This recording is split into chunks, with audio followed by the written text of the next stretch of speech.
Surprise, surprise. I actually got sent fan art by a regular artist of the channel, Denang.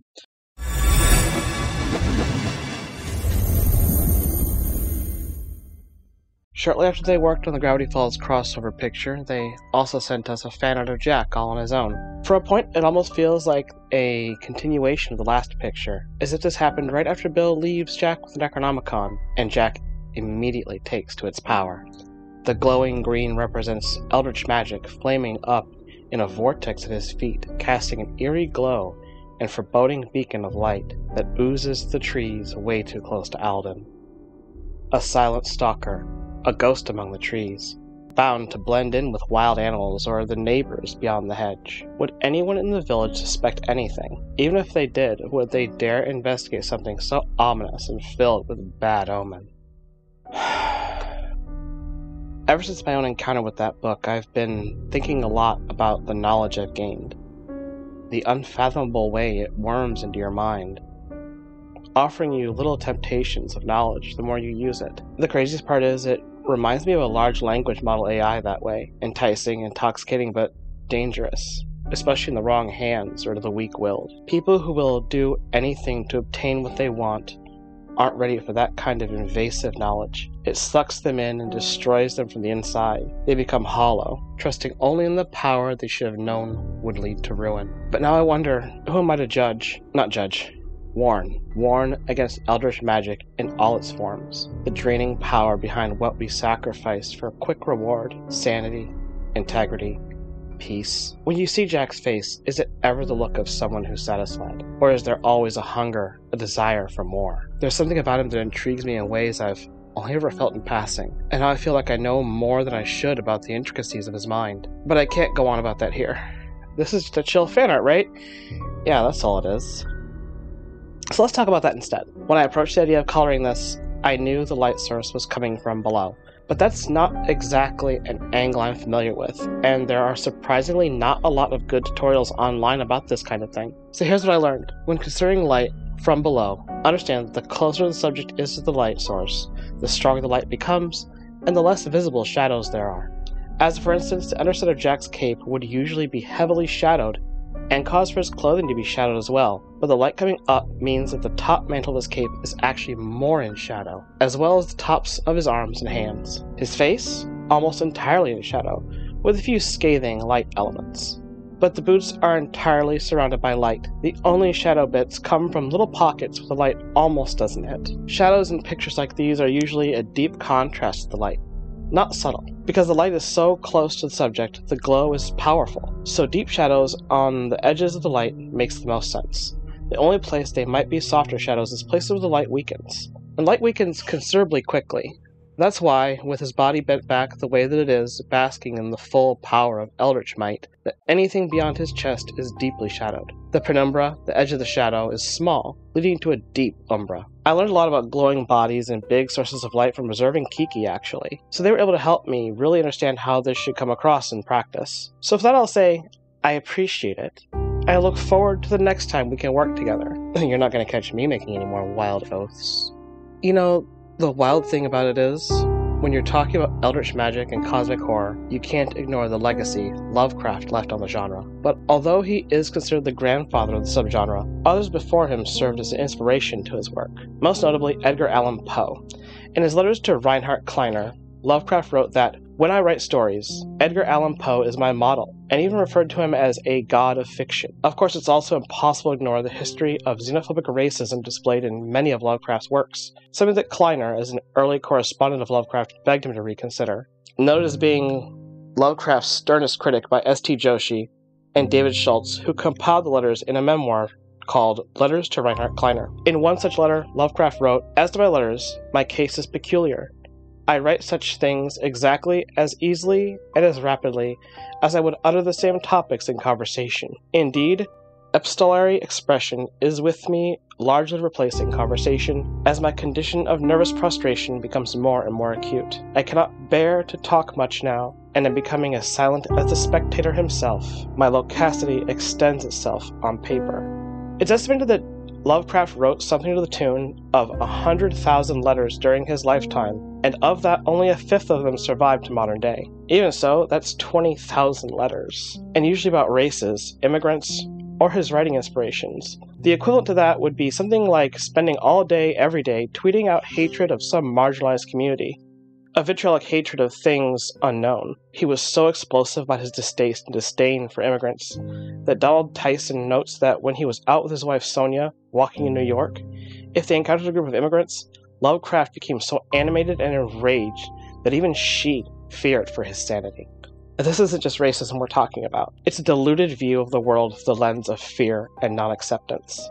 Lovecraft himself once said, "The oldest and strongest emotion of mankind is fear, and the oldest and strongest kind of fear is fear of the unknown." There is some speculation, especially among modern fans, that Lovecraft may have been reclusive, an early version of what some might consider a hikikomori, the Japanese shut-in with a touch of psychosis. But then, at the same time, he had no problem going out to clubs, meeting with friends and family in the countryside, and generally maintaining normal conversations among people that were, well, not immigrants, of a different skin and complexion than his own.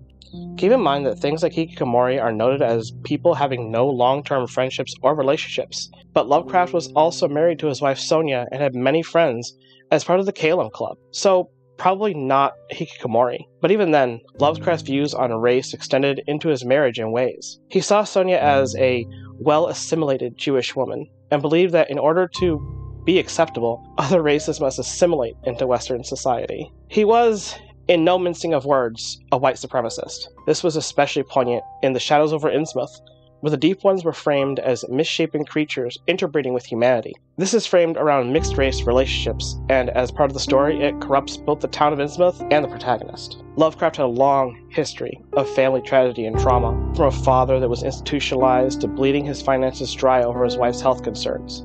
In August of 1925, after being robbed of everything in his single-room New York apartment, Lovecraft wrote The Horror at Red Hook. The narrator is an obvious self-insert that had this to say: "My coming to New York has been a mistake. Whereas I had looked for poignant wonder and inspiration, I had found instead only a sense of horror and oppression, which threatened to master, paralyze, and annihilate me." He was so destitute while living there that he only had a weekly allowance sent by his wife to subside on, and by the time he finally left to return to Providence, he'd lost significant weight, close to 40 pounds, and he was already a fairly tall and thin man. It was noted that later in life his views did shift. Although he didn't support integration with other races, he believed that Germans should be more German, that French more French, Spaniards more Spanish, and so on. This sort of separatist thinking is similar to known Nazi sympathizers of today, and Lovecraft leaned heavily on supporting Hitler's worldview and ideologies. True, the effects of the Great Depression may have made him more socialist. He became a fierce supporter of FDR and believed socialism was a workable middle ground against the rise of fascism. He was opposed to capitalism and Marxism, and even thought that FDR's New Deal was not sufficiently leftist. His ideal political system is outlined in his 1933 essay, Some Repetitions on the Times. Lovecraft used this essay to echo the political proposals that were made over the course of the last few decades. In this essay, he advocates for governmental control of resource distribution, fewer working hours and higher wage, and unemployment insurance, old age pensions. He also outlines the need for an oligarchy of intellectuals. In his view, power needed to be restricted to those who were sufficiently intelligent and educated. He frequently used the term fascism to describe this form of government, but according to S.T. Joshi, it bore little resemblance to that ideology. Initially, he expressed support of Adolf Hitler. More specifically, he thought that Hitler would preserve German culture. However, he thought that Hitler's racial policies should be based on culture rather than on descent.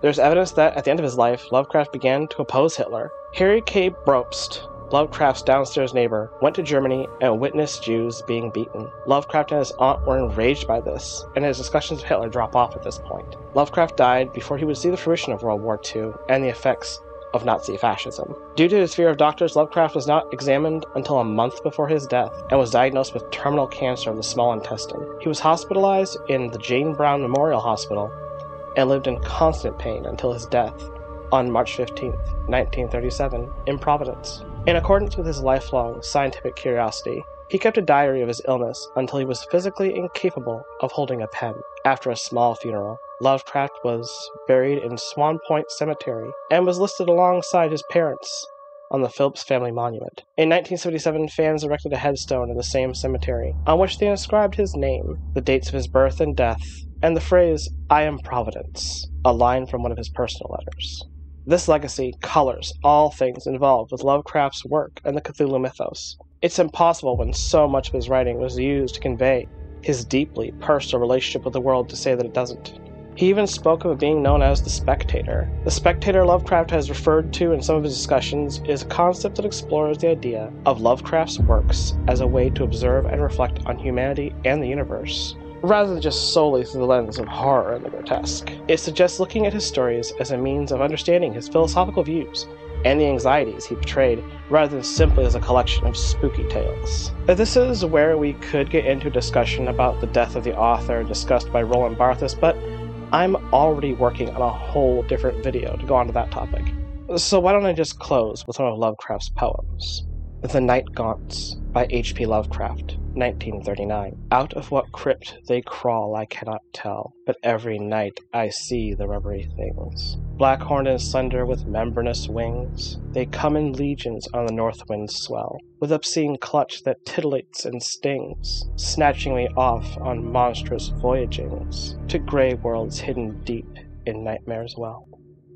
Over the jagged peaks of Thok they sweep, heedless of all the cries I make, and down the nether pits to that foul lake, where the puffed shoggoths splash in doubtful sleep. But ho, if only they would make some sound, or wear a face where faces should be found.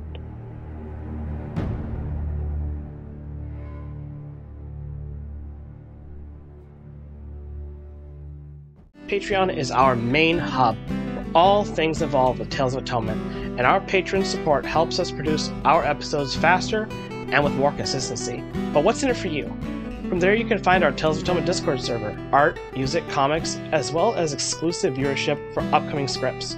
Supporting us on Patreon is what shows us we're part of a growing community of artists, actors, history buffs, and storytellers that have become fascinated with our characters these past couple of years.